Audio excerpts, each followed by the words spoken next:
8 Rules of Love, How to Find It, Keep It, and Let It Go by Jay Shetty. Picture this, a perfect spring evening in London. Jay's got the whole thing planned out. He's taking his girlfriend Roddy for what she thinks is just a nice dinner by the River Thames. She's all dressed up, feeling good. Then suddenly, out of nowhere, a guy walks up and hands her this massive bouquet of flowers. Before she can even process what's happening, an a cappella group appears and starts belting out Bruno Mars' "Marry You." Jay drops to one knee. There are tears, there's a yes, and then he surprises her with a private vegan dinner right there by the river. After they eat, he walks her around the corner where a white horse-drawn carriage is waiting to take them on a magical tour through the city. Roddy's literally shouting to strangers on the street, "I'm engaged," and people are cheering. It's the kind of moment that gives you goosebumps, right? But here's where it gets interesting. As they're riding through London in this fairy tale carriage, Roddy's face starts getting these red spots. By the time they pull up to her parents' house, she's completely covered in hives. Turns out, she's severely allergic to horses. Who knew? Looking back, Jay realized something kind of embarrassing. Every single idea for that perfect proposal, straight out of Disney movies and viral videos. He hired singers, but Roddy doesn't even like big public gestures. He booked the horse carriage, and, well, we know how that turned out. He bought a classic diamond ring, only to discover later it wasn't even her favorite stone. The one thing she genuinely loved, food, got the least attention, and the meal showed up cold and tasteless. He was so obsessed with creating this movie moment that he forgot to think about the actual person standing in front of him. And that's actually the perfect way to introduce Jay Shetty's book, 8 Rules of Love. Shetty, who used to be a monk before becoming this globally recognized wisdom teacher, makes a bold claim. Most of us approach love exactly like he did that day. We learn about love from songs, movies, and fairy tales, but nobody's ever actually taught us how to love. So here's what I'm promising you today.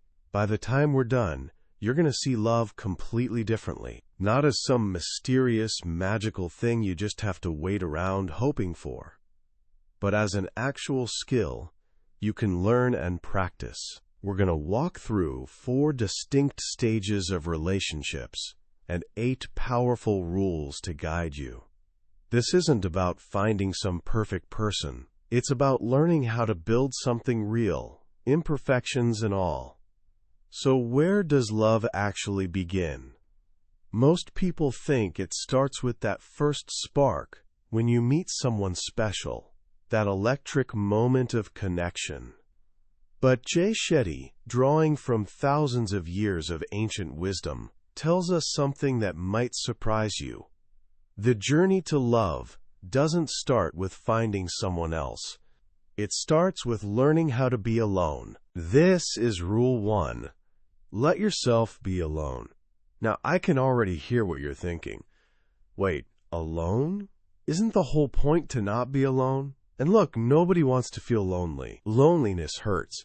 It makes us anxious. It pushes us to rush into relationships we're not ready for, and keeps us stuck in the wrong ones. Just because being with someone, anyone, feels better than being by ourselves. But here's where Shetty makes this brilliant distinction. The philosopher Paul Tillich once said, "Language created the word loneliness to express the pain of being alone, and it created the word solitude to express the glory of being alone. Loneliness is empty. Solitude is full. It's the time you use to become who you're meant to be." Think about it like this. You wouldn't just jump in a car for a cross-country road trip without learning to drive first, right? You'd study, practice in a parking lot, learn the rules of the road. Solitude is your training ground for love. It's where you figure out who you are, heal your own wounds, and develop the compassion and patience you'll need to love someone else. Shetty suggests something practical he calls a solo audit. For 1 week, just notice how much time you actually spend alone. Really alone, without the TV or your phone as company. Then start doing one new activity by yourself each week. Go to a movie solo. Take yourself to dinner, and don't touch your phone. Go on a hike. At first, it'll probably feel weird. But slowly, something amazing happens. You start discovering what you actually like, separate from anyone else's opinions. You learn how to have conversations with yourself. You build confidence that comes from within, not from someone else's approval. This is your foundation. Because when you finally do meet someone, you won't be looking for them to complete you. You won't treat them like a human painkiller for your boredom or sadness. You'll show up as a whole person ready to share a journey, not make them your entire journey. Once you've started getting comfortable with solitude, you're ready for the second part of your preparation. This is Rule 2, don't ignore your karma. The word karma gets thrown around a lot these days. Most people think of it as cosmic revenge. Do something bad happens to you. But Shetty explains, it's really just cause and effect. More specifically, it's about impressions from your past that unconsciously guide your decisions today. In Sanskrit, these impressions are called samskaras. From the moment you're born, you're collecting them. You absorb ideas about what love should look and feel like from your parents, from movies, from your first relationships. These early impressions become your default settings, and without realizing it, you spend your life trying to either repeat or repair your past experiences. Shetty identifies 3 major sources. First, your parents. If your parents were super affectionate, you might look for a partner who gives you that same warmth. But if there was a gap, maybe they were always busy and you felt invisible, you might find yourself drawn to people who are distant, unconsciously trying to finally win the love you missed. The problem? Whether you're chasing a gift or trying to fill a gap, you're not really seeing the person in front of you. You're seeing a ghost from your past. The second source is media.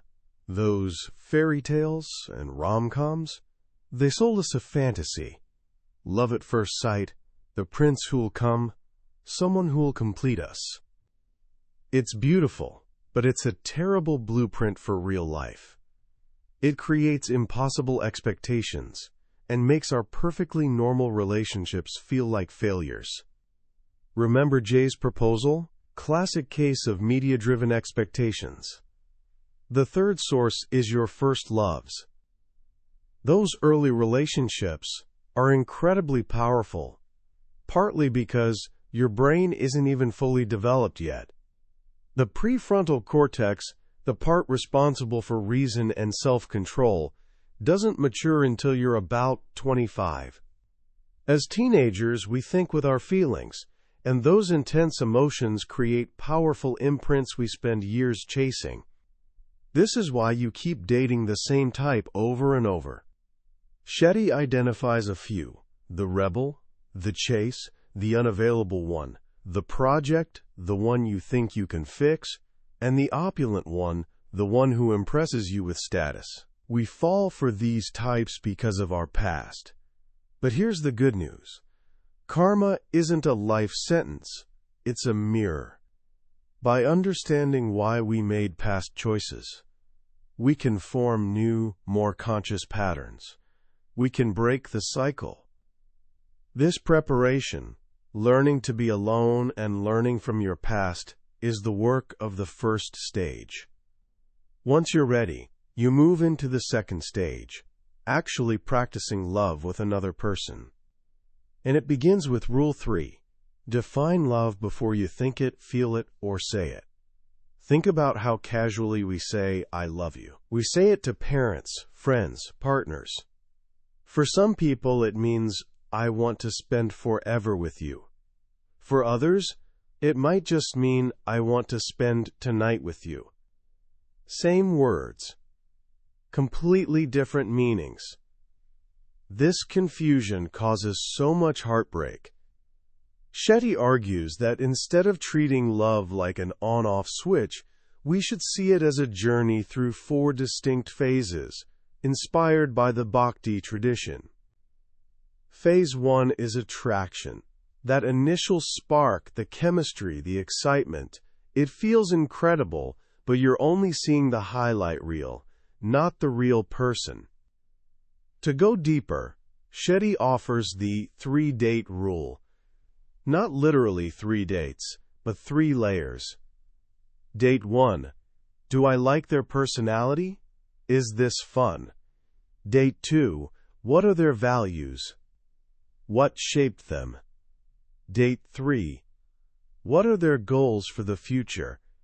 You don't need the same personality, values, or goals. You just need to like their personality, respect their values, and want to support their goals. If that holds, you move to Phase 2, dreams. This is where you start imagining a future together. But watch out for the trap. False expectations. We project our fantasy onto them, expecting them to read our minds and fit perfectly into our story. The key here is grounding your dreams in reality. Talk about how often you want to see each other. Set boundaries. Find balance between time together, time alone, and time with friends. This creates stability where you can actually get to know each other. If you navigate that successfully, you'll hit Phase 3, struggle and growth. Most people try to avoid this phase. We think good relationships don't have conflict, but Shetty says the opposite is true. A relationship without conflict isn't love, it's avoidance. Conflict is inevitable because you're 2 different people with different histories and expectations. But it's in working through these differences, from small things like loading the dishwasher to big things like money and family, that you actually grow. You decide if you value this person enough to face the hard stuff together. And when you do, when you overcome challenges as a team, you earn Phase 4, trust. Trust isn't instant. It builds slowly, day by day. Shetty breaks it into 3 types. Physical trust, you feel safe. Mental trust, you trust their judgment. And emotional trust, you trust their character. When you have this deep trust, your partner becomes the person you turn to with both good news and bad, knowing they'll be there. This understanding of love as a journey leads to one of the most beautiful ideas in the book, Rule 4. Your partner is your guru. A guru isn't just a teacher. They're a guide who helps you navigate life with compassion. In a relationship, you're not one guru and one student. You're both gurus and both students for each other. Why? Because none of us can see ourselves clearly. Your partner is a mirror. They see you more completely than anyone else. In the morning, at the end of long days, when you're happy, frustrated, successful, and failing, they're uniquely positioned to help you become better. This isn't about them telling you what to do. The best gurus teach by example. Jay shares how early in his marriage he achieved a major career breakthrough. He was excited, but Roddy didn't seem that impressed. He felt a little hurt. Then he remembered how when they were struggling financially, she'd told him, "I trust you." He realized she wasn't loving him for his external success. She was offering something greater, unconditional faith. In her lack of reaction to his achievements, she taught him to love himself for his values, not his victories. She was his guru without even trying. But for this dynamic to work, one crucial element must be in place. This brings us to the most counterintuitive rule, Rule 5, purpose comes first. We're taught that in love, you should put your partner first. We romanticize sacrifice. But Shetty argues this is a recipe for resentment. The Vedas teach that there are 4 fundamental pursuits in life: dharma, purpose; artha, work and finance; kama, pleasure and relationships; and moksha, spiritual liberation. Notice the order. Purpose comes first. Your dharma is where your passion, expertise, and service to the world intersect. It's what makes you feel most alive. The happiest couples aren't the ones who merge into one. They're like two acrobats on a high pole, each maintaining their own balance. Your purpose has to come first for you, and your partner's purpose has to come first for them. When you're both fulfilled by your own missions, you bring that positive energy into the relationship instead of trying to drain energy from it. So you've prepared for love, practiced it, and learned to grow within it. But what happens when things get really hard? This brings us to the third stage, healing and protecting love. This is Rule 6, win or lose together. Every couple fights. As we've learned, conflict is healthy. But how you fight determines whether your relationship survives. Shetty draws from the Bhagavad Gita, which is essentially a conversation on a battlefield. The key insight: in relationship conflict, your partner isn't your opponent. The problem is the opponent. You and your partner are on the same team, fighting together to defeat the issue. This reframing changes everything. When you see yourselves as teammates, you stop trying to win the argument, because if one person loses, you both lose. The only victory is when the problem loses. Shetty introduces the acronym PEACE, place and time. Don't fight when you're exhausted. Expression: use we statements instead of you statements. Anger management: understand each other's fight styles. Commitment: reach agreements that involve actual change. Evolution: acknowledge what you've learned and offer real apologies that show you understand how your actions affected them. But what if, even after all this work, you can't solve the problem? What if the crack is too deep? This leads to Rule 7, you don't break in a breakup. A breakup feels like the end of the world. The pain is real. Brain scans show heartbreak activates the same areas as physical pain. It mirrors patterns of addiction. Your brain is literally going through withdrawal. In this state, it's easy to feel broken. But Shetty offers a profound truth. Your soul is unbreakable. What's breaking are your expectations. The future you imagined is breaking. The connection is breaking. But you're not breaking. You existed before this relationship, and you'll exist after it. The person who hurt you cannot be the person who heals you. You must give yourself closure. Feel the pain, reflect on the lessons, take ownership of your mistakes, reconnect with your support system, and return to that productive solitude where this journey began. There, you rediscover your purpose, rebuild your confidence, and remember that your value doesn't come from being chosen by someone else. It comes from within. After preparing, practicing, and protecting love, we arrive at the final stage. This is where love reaches its ultimate expression. Rule 8, love again and again.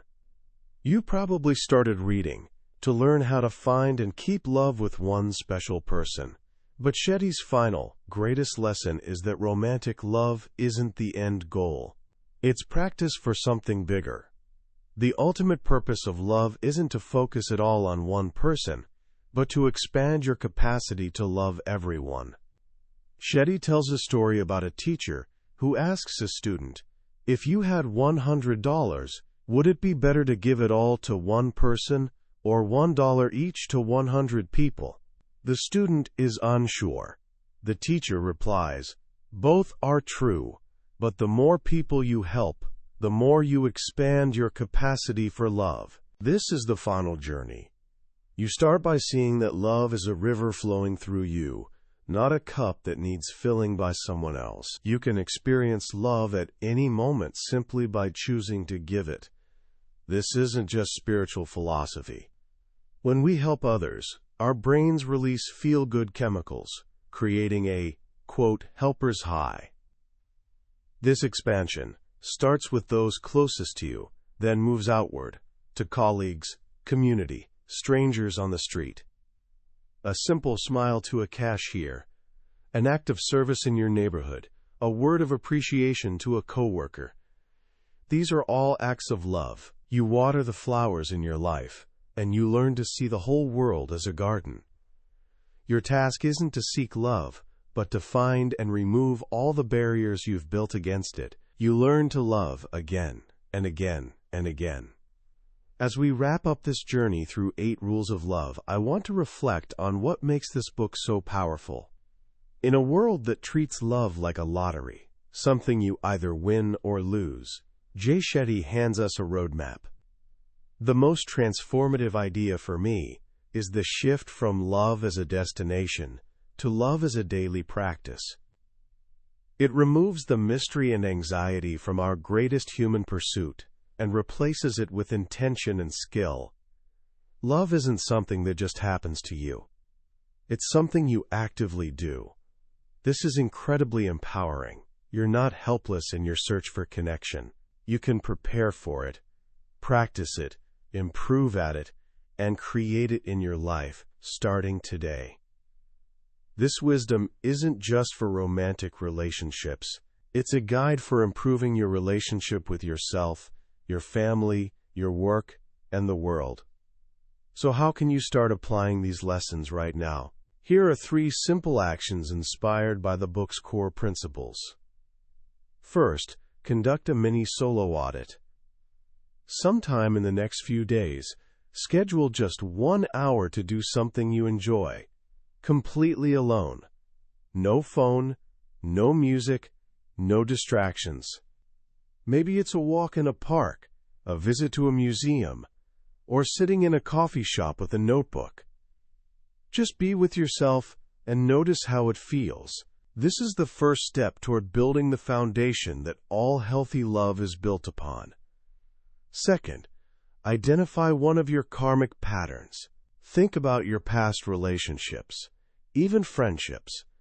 Is there a recurring theme, a type of person you're always drawn to, or a conflict that keeps coming up? You don't have to fix it today. The goal is simply awareness.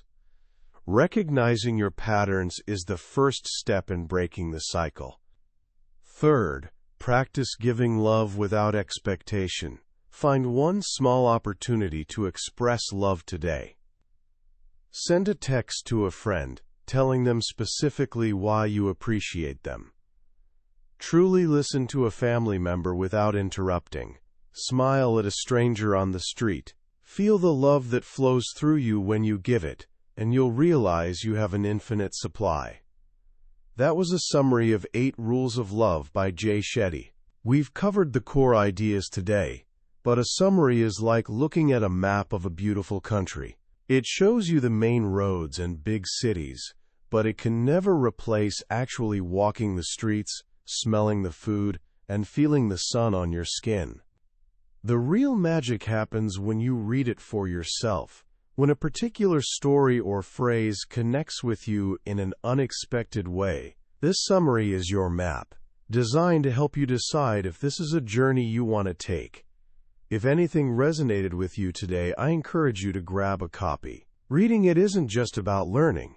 It's an experience that can genuinely change how you see yourself and your most important relationships. The link is in the description.